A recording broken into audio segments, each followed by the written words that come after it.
How do you manage your financial situation? Are you a DIYer?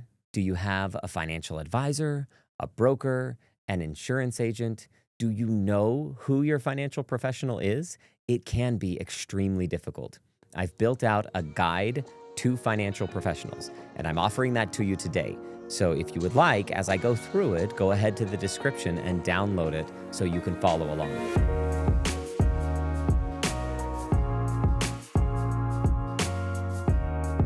My name is Zacc Call. I'm the president at Capita Financial Network, and this is the Zacc Call Money Education channel. We are all about education, and all of the content here is educational in nature and not meant to be specific advice for any one individual. So we have a growing series of videos that showcase free, downloadable worksheets and tools to help our viewers be better at money. This is part of that series, and this one in particular is a guide to financial professionals. Before we begin, again, download it. And in addition to that, we are planning on really expanding this and building more content out of it. So after you've listened to this video, try to make it to the end if you can, but listen to this video, hop in the comments below and tell us what you want expanded. What categories, what types of professionals, what types of firms, what kind of detail do you want, and to what level? Go ahead and comment in there and help us know how to build out. This may actually become one of our guided path seasons like we've done in the past.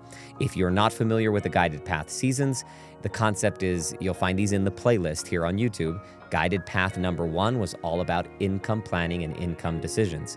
Guided path season 2 was all about Roth and Roth conversions and contributions and how do you make those decisions. So we expand from start to finish on one money topic. So again, if you would like a financial professional guided path season, vote for that by commenting below and telling us how and what you'd like to see in it.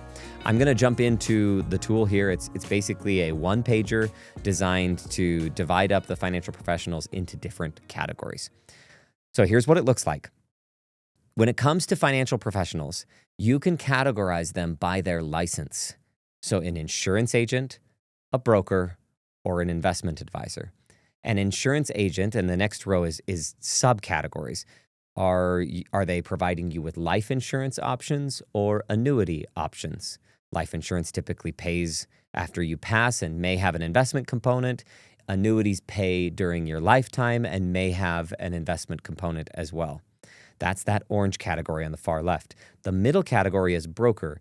And this is confusing because people don't know the differences between a full service broker, mutual funds, and like a mutual fund broker, and then a discount broker. Most of you who are listening to this channel, when you hear the word broker, you're going to be thinking of like the Fidelity Investments of the world, the Vanguards, the E-Trades, the Schwabs. Those are pretty much all discount brokers.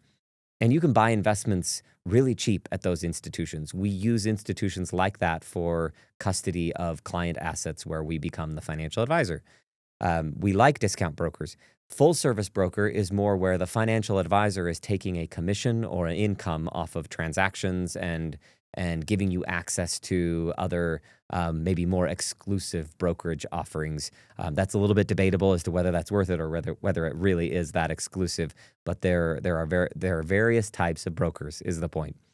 And then investment advisor, I like to divide this into 3 categories. Those that do assets under management, those that do financial planning only, and those that do a hybrid model of the two. And inside the financial planning only category, you can break that down even further. So you can see how the insurance agent, the broker, the investment advisor can all be broken into subcategories, leaving you with 8 to 12 different types of financial professionals and offerings available to you. So I would familiarize yourself with this matrix so that when you sit across the table from a financial advisor, you have the language so that you can, I'm not expecting you to become a financial advisor, but if you have the right language, you can identify at least what type of financial advisor is sitting across the table from you. And if they're a financial advisor at all, they might be more of a salesperson. So you've probably heard the word fiduciary. Fiduciary, the idea and the rule is that the financial professional is legally required to put your best interest above their own. In theory, this is fantastic and it's right.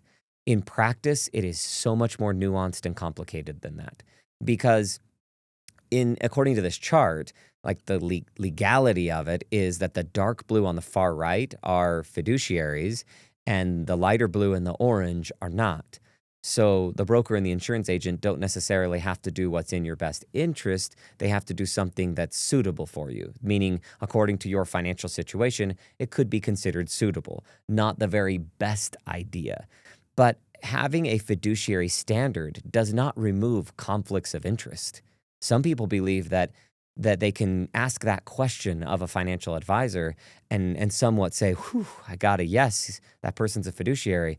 I'm safe. That's not necessarily the case either, because even a fiduciary, whether it's planning only, a hybrid, or assets under management, has an incentive potentially to manage more of your assets, or has an incentive to have you pay for a certain amount of time or a certain amount of projects. And if it's project-based fees, maybe they're trying to get it done as fast as possible, but that's also could be considered a good thing, but they're getting it done as fast as possible.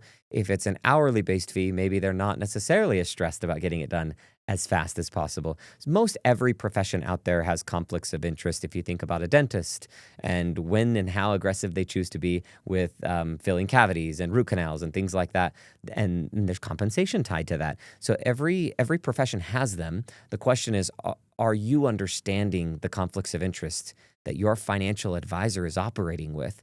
And is your financial professional being clear about those? And can they articulate them or even understand that they do have conflicts of interest? So all of that is spelled out here. The left column goes through the types of products they sell, the compensation that they're typically receiving. So it could be whether it's commissions or hourly rates or ongoing percentages of assets or a spread. They call it a spread when you make money on the difference. Like, for example, you buy an investment and it's maybe marked up a little bit. That markup could be considered a spread. Another word you sometimes hear is loaded or loaded mutual fund. You won't hear that as much anymore. It seems to be going away, but it's a way where the broker would receive a portion of the purchase price. When you buy into a mutual fund, they may walk away with 2, 3, 4, 5% of that purchase price. Okay, so that is the compensation. So understanding your financial professional's compensation is critical because compensation can drive behavior.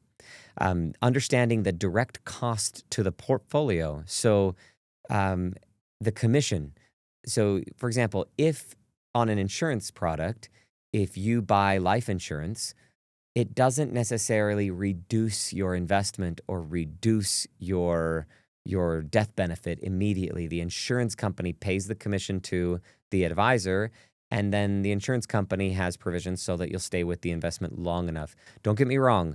You are the consumer. You're going to pay for your financial services in one way or another in all categories. But the idea is that some of these immediately are taken off of the top and others are not. So brokerage commissions and loads, those are going to reduce the investment value immediately through a spread or a markup or a load or something like that. And a quarterly advisory fee will come out of the portfolio, whereas some commissions don't when they're especially on the insurance side. Okay, so then it goes through primary services and additional services. So you could choose to pick specific professionals at different times in your life when you need life insurance, when you need brokerage transactions, when you need certain things, or you could choose to find someone who's more comprehensive, and the primary services and additional services rows will help you understand a little bit more about that. I know this may not sound that interesting or important, but I think the regulation and licensing row is the most telling because it is the most correlated with what they can do. The regulation and licensing for insurance is the state. The regulation and licensing for brokerage is a national entity, and the regulation for licensing for the investment advisor could be the state or the Securities and Exchange Commission. So I said national entity with the brokerage, FINRA. There's also been some changes in the acronyms, but that gives you an idea. So the state, FINRA, or the SEC or state, depending on how big of an advisory firm you are. But understanding the governing body and those rules is not something a consumer needs to know much about. other than you need to understand that one person can have all three licenses or any combination of two or just one. And that makes it somewhat tricky. Like, are they operating under the understanding of an insurance agent, a broker agent, or investment advisor? And understanding how they're reacting to you or how they're advising you will help you understand what kind of motivations and what kind of solutions you'll be provided. So then the next row down gives you an idea for the potential biases or conflicts, and then typical clients. And probably the most important thing you can know is the very bottom row, which is, how do these people sound? What words do they use that will help you identify who they are in terms of what type of financial professional they are? So if we bring this all together, there are so many wonderful financial professionals out there who really care deeply about their clients and are willing to do anything they can to put their clients in a better financial picture. And I know a lot of those, and they do well within the industry, and they are in high demand. There are also plenty of other financial professionals who aren't operating at that high of a level from a competence, conscientiousness, and integrity. So you're going to find a mix of financial professionals across the entire industry, just like you would find a mix of professionals with just about any industry. So understanding your options and understanding the guide to financial professionals will help you in that discussion, in that interview, and it will also help you know if you're comfortable in the construct with which you're operating with your financial professional. I know this is a lot, and I'm more than happy to dive much deeper in each of these categories. Again, I mentioned earlier, hop in the comments below. If you want, we could divide it up by insurance agent, broker, investment advisor, or we could divide it, crosswise based on the rows. Happy to go into whatever is needed to help you really understand your options and really to get the best advice possible out there. Don't shy away from getting financial help. Just understand your options well so that you can get the best financial help available to you. The mission here is to make you better with your money decisions. Subscribe and like the Zacc Call Money Education channel, and I promise to continue to provide you with as much free education, value, and resources like this guide to financial professionals to help you be better with your money throughout the rest of your life. Thank you for being here.